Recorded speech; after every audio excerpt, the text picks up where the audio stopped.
Case சிலிண்டர்கள் கிடைப்பதில் தட்டுப்பாடு ஏற்பட்டுள்ள நிலையில் அடுக்குமாடி குடியிருப்பில் வசிக்கும் மக்கள் கடும் அவதிக்குள்ளாகியுள்ளனர். அவர்களுடன் நமது ஈசிஆர் செய்தியாளர் குமார் நடத்திய நேர்காணலை தற்பொழுது பார்க்கலாம். நாளுக்கு நாள் நாடு முழுவதும் சிலிண்டர் தட்டுப்பாடு அதிகரித்து வருகிறது. ரஷ்யா, ஈராக், கத்தார், சவுதி போன்ற பல்வேறு நாடுகளிடமிருந்து இந்திய மத்திய அரசு பெட்ரோலியம் உற்பத்தி பொருட்கள் வாங்கினாலும் சவுதி அரேபியா நாடிடமிருந்து தான் அதிக அளவில் எல்பிஜி கேஸ் மத்திய அரசு வாங்கி கொண்டு வருகிறது. ஈரான் போருக்கு பிறகு சவுதி அரேபியாவில் உள்ள போர்மோஸ் என்ற பகுதி மூடப்பட்டது. இதனால் அவ்வழியாக வரக்கூடிய கப்பல்கள் நிறுத்தப்பட்டன. கப்பல்கள் நிறுத்தப்பட்டதால் தற்போது நாடு முழுவதும் எல்பிஜி கேஸ் தட்டுப்பாடு ஏற்பட்டுள்ளது.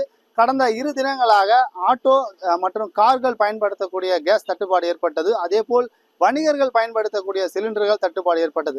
அதெல்லாம் தாண்டி இன்று வீடுகளுக்கு பயன்படுத்தக்கூடிய சிலிண்டர் தட்டுப்பாடு ஏற்பட்டுள்ளது. இதனால் பல வீடுகளில் விறகு அடுப்புக்கு மாறியுள்ளனர். ஆனால் அடுக்குமாடி குடியிருப்பில் வசிக்கக்கூடிய மக்கள் விறகு அடுப்பு பயன்படுத்தக்கூடிய சூழ்நிலையில் உள்ளார்கள். அவர்கள் இந்த சிலிண்டர் தட்டுப்பாட்டை எவ்வாறு எதிர்கொள்கிறார்கள் என்று அடுக்குமாடி குடியிருப்பில் வசிக்கக்கூடிய பொதுமக்களிடம் கேட்போம். இப்போ 2 நாளாக நாங்கள் நியூஸ் பார்த்துட்டு தான் இருக்கோம். சிலிண்டர் தட்டுப்பாடு ஏற்பட்டிருக்கு. இப்போ எங்கள் வீட்லேயுமே சிலிண்டர் எப்போ காலியாகவும் தெரியல. இப்போ எங்கள் ரிலேட்டிவ்லாம் எல்லாம் விறகடுப்புக்கு மாறிட்டாங்க. ஆனால் நாங்கள் இங்கே ஹவுசிங் போர்டு குடியிருப்பில் அடுக்குமாடி குடியிருப்பில் இருக்கிறதுனால இங்கே விறகடுப்பு யூஸ் பண்ண முடியாது. நாங்கள் பழைய வீட்டிலனா தர வீட்டில் இருந்தோம். அடுப்பு யூஸ் பண்ணலாம். இங்கே 8 அடுக்கு குடியிருப்பு இருக்கும்போது நாங்கள் இங்கே அடுப்பு யூஸ் பண்ணுறது கேஸ் இது மாதிரி தட்டுப்பாடு பண்ணிட்டாங்க. தட்டடுப்பு யூஸ் பண்ணலாம் பார்த்தா இபி பில்லு இந்த மாதிரி இபி ப்ராப்ளம் நிறைய இருக்கு. இப்போ 8 அடுக்கை பொறுத்த வரையும் பார்த்தீங்கன்னா சிலிண்டர் இல்லைன்னா பண்ண முடியாது. அதே மாதிரி விறகுலாம் வச்சு கண்டிப்பாக பண்ண முடியாது. நாங்கள் பழைய இருந்த இடத்துலன்னா பார்த்தீங்கன்னா இது சிலிண்டர் இல்லைனாலும் நாங்கள் அடுப்பு வச்சு சமைச்சு சாப்பிடலாம். ஆனால் இப்போ அந்த மாதிரி சமைச்சு சாப்பிட முடியாது. இல்லை இப்போ கரண்ட் அடுப்பில் யூஸ் பண்ணலாம். அப்போ அதுவும் எங்களுக்கு இபி அதிகமாக இருந்ததுன்னா அதுவும் எங்களுக்கு கொஞ்சம் பிரச்சனையாகும்ல. அதனால அதுவும் ரொம்ப யூஸ் பண்ண முடியாது எங்களால. இப்போ நாங்கள் அடுக்குமாடி குடியிருப்போம், விறகு அடுப்பும் யூஸ் பண்ண முடியாது. கண்டிப்பா யூஸே பண்ண முடியாது. எங்களுக்கு இருக்கிறதுக்கே இந்த படுக்கவே இந்த ரூம் பத்தலை. ஃபர்ஸ்ட் நாங்கள் 4 பேர் இருக்கிறோம் வீட்டில்.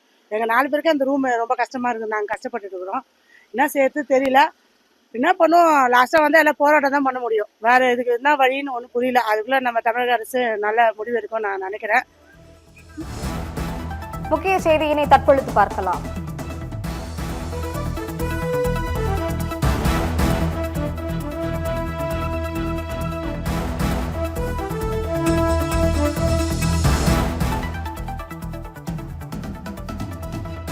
பொதுமக்கள் தேவையின்றி கேஸ் சிலிண்டர் முன்பதிவு செய்ய வேண்டாம் என எண்ணெய் நிறுவனங்கள் வேண்டுகோள் விடுத்துள்ளன.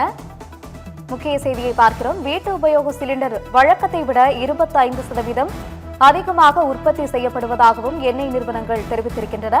25 நாட்கள் இடைவெளிக்கு பிறகே கேஸ் சிலிண்டர் முன்பதிவு செய்ய வேண்டும் எனவும் தெரிவிக்கப்பட்டிருக்கிறது. தேவையின்றி கேஸ் முன்பதிவு செய்யாதீர்கள் எனவும் கேஸ் சிலிண்டர் புக்கிங் குறித்து Indian oil, Bharat petroleum, HP ஆகிய எண்ணெய் நிறுவனங்கள் அறிவிப்பை விடுத்திருக்கின்றன. அது தொடர்பான முக்கிய செய்தியினை பார்த்து வருகிறோம். பொதுமக்கள் தேவையின்றி கேஸ் சிலிண்டர் முன்பதிவு செய்ய வேண்டாம் என எண்ணெய் நிறுவனங்கள் வேண்டுகோள் விடுத்திருக்கின்றன. 25 நாட்கள் இடைவெளிக்கு பிறகே முன்பதிவு செய்ய வேண்டும் எனவும் தெரிவிக்கப்பட்டிருக்கிறது.